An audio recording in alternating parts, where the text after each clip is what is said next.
This is a one-off short story from my collection The Great American Novel. The gag being I'm English and it's not a novel. All stories in the book have a US theme, and this is Jack Out of the Box, the zeitgeist of an alternative 60s. November 63. She was the most beautiful thing Joe Marcroft had ever seen. She got on the bus at Potomac Avenue and he watched her from behind his copy of the Washington Star. She was about 22, blonde, white skin, blue jacket, tan skirt. Petite, voluptuous, the all-American girl next door, moderately enhanced. And she confidently sported her modest perfection in the winter chill. He tried not to look but couldn't help himself. If it wasn't love, it was certainly wishful thinking. 2 stops later Joe alighted, but all walk home the girl's image was impressed on his brain, and so was his guilt. The president had just been shot in Dallas. You weren't supposed to feel attracted to an icon when things like that happen. Guilty dreams of romps with the nymph gave him no rest that night, but then Joe was 23 and not getting any. Unable to sleep, he rose and put on the tube for report after report of the Kennedy shooting. At least 3 different gunmen, they said. JFK was lucky to be alive, his wounds life-threatening but not yet fatal. Had the temple shot hit and not grazed, well, Vice President Johnson would now be in office. Presidents dying? Did Vice Presidents fear it or wish it? Joe didn't know, only that the FBI would get to the bottom of the conspiracy. "You're a poet? So write," said a voice in his head. "I'm blocked," Joe complained. "Write about the girl." Now there was an idea. Letting the TV play, Joe picked up a pen. "Remember where you were when Kennedy was shot? I was riding a bus, dreaming of a girl I'd like to meet. She's so pretty, boy, she's so fine." Joe pulled back. The last lines were crude, and probably from a song. Since hearing Bob Dylan's music, he kept doing that. Truth was, he didn't know if he wanted to be a poet, a musician, a writer, or a filmmaker. Artist seemed to suit him better.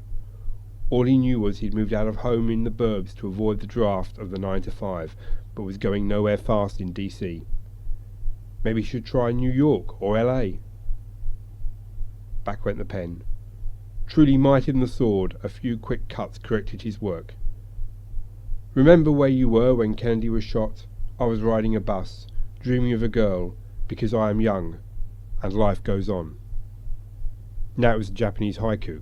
It was crap. All he ever wrote was crap. Maybe he should try journalism. Annoyed with his insomnia, he picked up his Washington Star to read what Bernstein had to say. January 64. "I'll pay," Joe proudly gestured at the bartender and handed over a $1 bill. "You got dough?" Pete was surprised. "I've sold an article to DC World." "I thought you were an artist," Pete skeptically mocked. "I thought journalists were prostitutes of the page." "I need to pay the rent." Joe was sanguine about his successful volte-face. "Ladies and gentlemen, Joe Marcroft fell so low he tried journalism." Pete adopted Walter Cronkite's distinctive delivery. The club they currently inhabited was called Tumble Dryer 2, fairly low down on the DC pantheon, but the beer was inexpensive. Tonight was its open mic spot, typical of the folk bandwagon the entire East Coast was climbing aboard. "What was it about?" Pete asked. "What?" "Your award-winning article." The English music scene. I wrote it a few weeks ago." "England? What's new in England?" "Groups. R&B, rock and roll groups. It's coming here, I'll tell you." DC World bought that? "It's true. White kids from England, I tell you, they're going to sell our black music back to Middle America by the millions." "What is it with you and race, man?" "Full civil rights has got to come. The rednecks couldn't blow Kennedy away and they can't blow colored equality." "Rednecks? I tell you, man, it was the commies. That's what the Warren Commission will find. The commies are behind it because JFK humiliated them over Cuba. We already know Oswald was a commie." "Whatever." Joe didn't care to argue whilst the jury was still out. "The answer, my friend, is blowing in the wind." "So you say, Mr. Bleeding Heart Liberal." It was then Joe saw her, the girl from the bus. He'd almost forgotten but instantly recalled. His heart raced. She was alone, with female friends, making her way up the steps and out to the street. "It's her!" he exclaimed. "Who?" Pete turned around to see. "The one on the bus I told you about. Back before I'm gone." Joe was unable to control the compulsion to follow his ultimate siren. Pushing his way past people migrating into the club, he mounted the stairs and thence out into the cold January street. 2 cabs moved away in opposite directions. She could be in either one. Shit, he exclaimed his frustration. It would now be another week before he got her out of his head. February 64.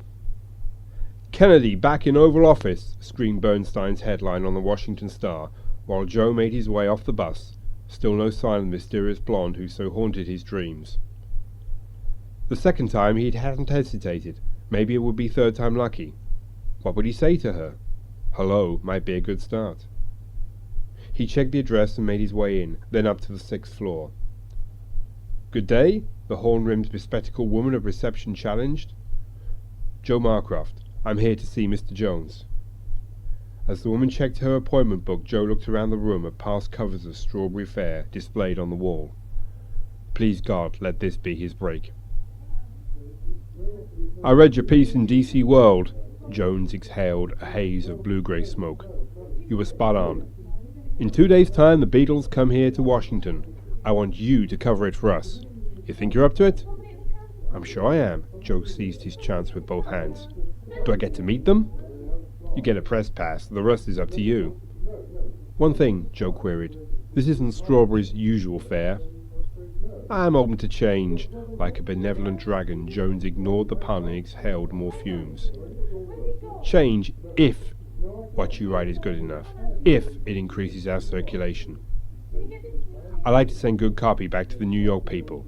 The times are a-changing and we need to acquire a younger readership. I can see that, Joe mused. Thought of the girl on the bus and suddenly found his angle. March 64. She doesn't actually exist, Joe came clean. Carol Cox is a figment of my imagination, so to speak. I used a character to help me write the article. Based on a real person? Jones showed a more than passing interest in technique. In a way, Joe recalled the vision. Someone I once saw, so I imagined what she would be like. She's modern, open to new ideas, likes English groups, supports desegregation and civil rights. I get the picture, the man humphed. The interview was your way of expressing your thoughts, right? A journalistic conceit, Joe waved his arms in feigned surrender. Well, it worked. It had me fooled. You said these English guys were going to be big, and you were right. Any thoughts on what you'll write next? The Jack Ruby trial? It's no news, Jones dismissed. He shot Oswald shot Kennedy, and he's not around no more to reveal the other gunman. It's an open and shut case. They failed, and that's all that matters. What our readers want is diversion, the arts. Go out and discover what's happening on the streets. What's happening is R&B. Race music? If you prefer the label, I don't. I prefer the tag, the Detroit sound. Okay, go write that. Jones was willing to gamble on Joe's burgeoning talents. Making colored people acceptable to the readers of Strawberry Fair? Now there was a challenge. I don't get you, Pete was amazed, even for lunchtime. The Washington office of a top mag gives you carte blanche and you complain? It's a big challenge, Pete. You're only as good as your last publication.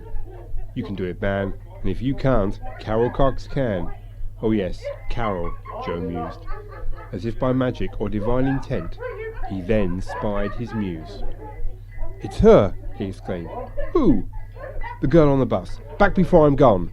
Joe vowed to brave everything and go over while she was still alone. You're nuts, Pete dismissed. Can I take these? The waitress asked, but Joe was gone, leaving Pete to engage her with his usual smooth conversation. Hi, Joe rapidly approached before confidence evaporated. Joe Marcroft, and you must have been sent here by fate. For some reason, his words acted like a sudden trigger.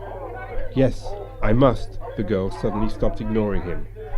Whilst remaining poker-faced, she gave him her undivided attention. Which one do you work for? The Times, the Tribune, the Post? Strawberry Fair, he played along.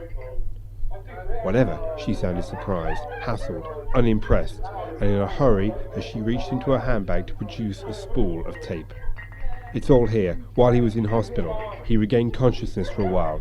It's his confession. Catholic, you see. He didn't think he'd make it, and didn't know Johnson had the room wired. They've taken the priest and the sound man already, but they know about this copy. Thanks. The bemused Joe was nervous and accepted the gift. "Can I get you a drink? Sorry, you didn't say what your name was." "I didn't. I better go," she made to depart. "Leave a lot later." "Wait, hey!" Joe refused to give up. "Tell me more about the tape." "You listen to it." The girl shook her head. "You listen good and get it out there. They've got to be stopped." "Have they?" "I'll be missed already." Joe's vision of feminine perfection left the bar and began to climb the steps into the street. He hesitated, wondered what to do, then decided the best way of talking to her was to follow, admit to mistaken identity, and return the spool. He glanced over at Pete, saw he was flirting with the waitress, and guessed he could afford the time. Taking the stairs with rapid steps, dodging a laughing couple coming down, he raced for the exit and into the daylight, in time to see a Buick screech up and two men get out and finger inside their jackets. The mob? Joe saw the anonymous girl of his dreams notice and quickly reverse direction towards the other end of the street and the opposite sidewalk. Still walking, two more men stepped in front of her. "FBI!" one shouted, and she began to run. Then a shot rang out from the Magnum and she ran no more. Women screamed. A crowd gathered. "FBI! Stay calm, everyone!" an agent shouted at the gathering commotion, levelling his gun as another flashed his badge. "It's not friggin' here!" a third searched the body. "The club!" the fourth raced for Tumble Dryer too. But Joe Marcroft was already gone. It was splashed across the evening edition of the Washington Star, Bernstein's leader again. Her name had been Melissa Hart, an intern at the White House. The FBI and Secret Service were anxious to interview a man she was seen speaking to at a club called Tumble Dryer 2, and a generous reward was offered for information leading to his arrest. The Star then hinted insiders, suggesting a Soviet spy ring. Would Pete turn him in? Joe hoped he'd been too busy ingratiating the waitress to notice the conversation. Jesus H. Christ, whatever way he moved, he was in it up to his neck. If he went to the cops, they might not believe him, and if he didn't, he was as guilty as sin, an accomplice to the conspiracy. But he was also a journalist, and here was a story that certainly eclipsed colored groups from Detroit, one that could even make him his name. What was on the tape? Why was it so important? Carefully he picked up the spool, visually scanned it, but it remained inscrutably silent. And silent it would have to remain because he didn't possess a tape recorder. Jones, he would have access to one. First, though, Joe needed to check his alibi. Pete answered the phone. "It's me," Joe announced. "How'd you do with the waitress? I left you to it." This didn't fool Pete. "You're the guy they're looking for," came the prompt reply. "Sorry, no reward for you, Pete," Joe bluffed. "I missed her again, then went to investigate the shots. I've already spoken to the cops." "Well, I told them you'd left with some chick you met," Pete covered. "But if you do know anything about those Russian spies, you better tell them everything. They seem pretty uptight." "Sure will do," Joe pretended to agree. "I rang because I think there's a story in it. Is that all you saw?" "Pretty much," Pete confirmed. "I was too busy getting a date. I tell you, man, they interviewed everyone. Expect a visit from Hoover's finest." Uh-huh. It was a pointless conversation, and one that convinced Joe Pete didn't believe him. So he quickly terminated. Geez, how did he get into this mess? One thing he did know was that he had to hear the tape before he turned it in to the authorities. It was then he heard an insistent knock on the apartment door and felt a cloud of fear engulf him. Dousing the light, he made for the open window, and clutching the precious tape squeezed out in time to hear the familiar Virginia accent of his janitor open up for, he assumed, the FBI. Stuffing the tape into his shirt, Joe climbed onto the roof, leaving them to their fruitless search. Joe checked his watch in the spring chill.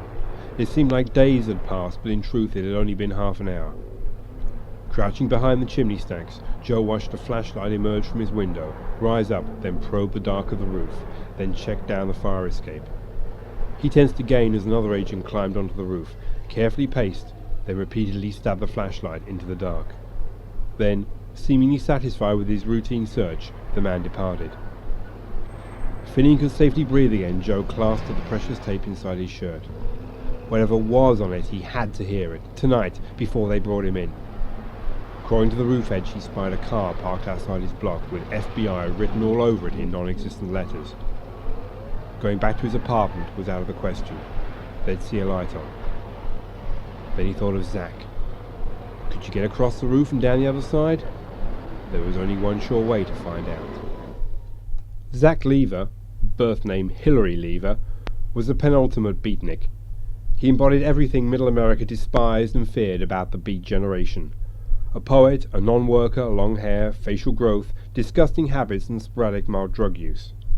He was the Jack Kerouac of a lesser god, an existentialist with no exit and a plastic axe to grind. But he owned a tape recorder.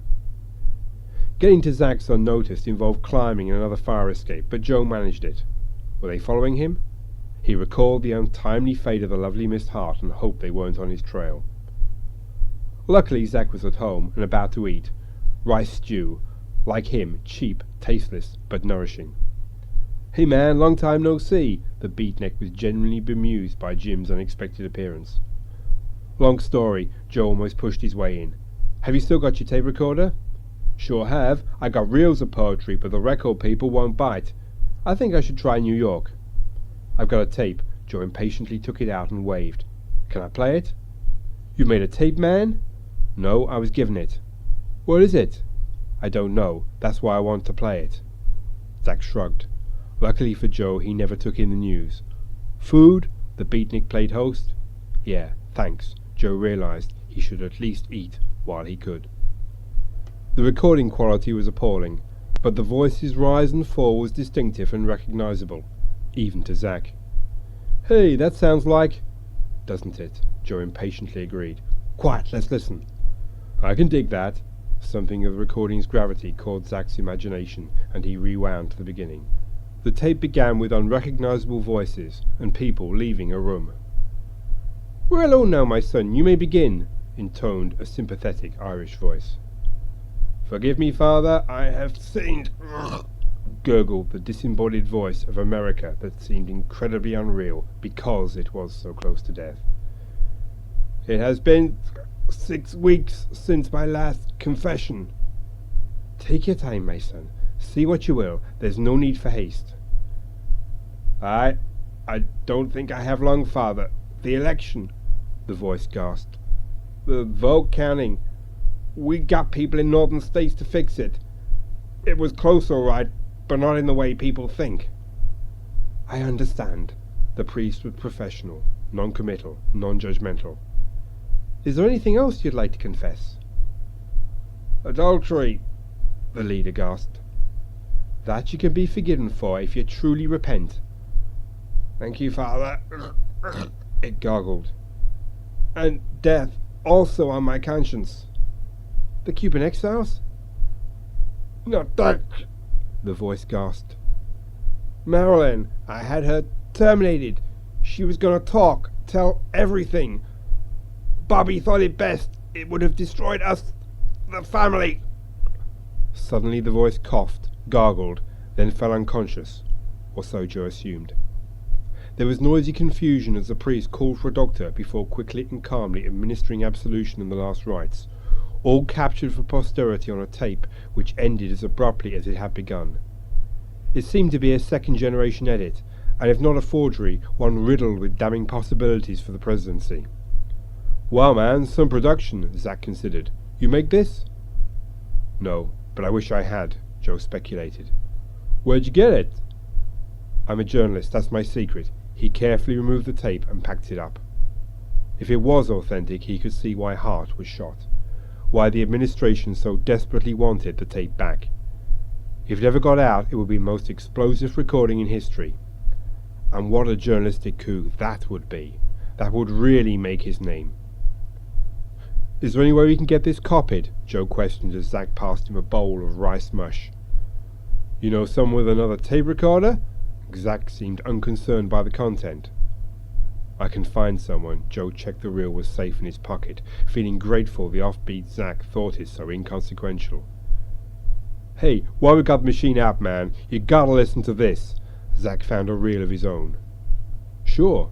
Grateful for the respite, Joe let his acquaintance nonsense verse roll over while he contemplated what to do next.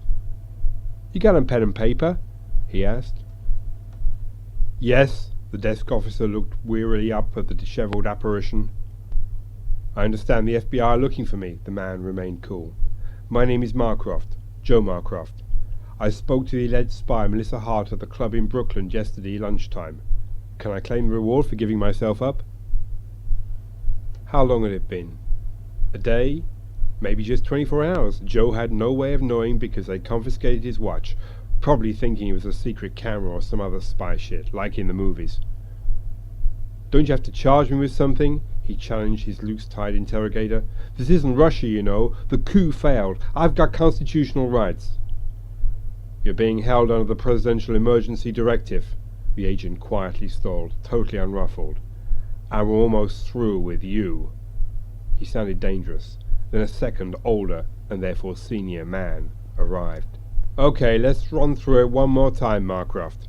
You'd seen the girl before on the bus, so you went to talk to her, got nowhere, then she left the club.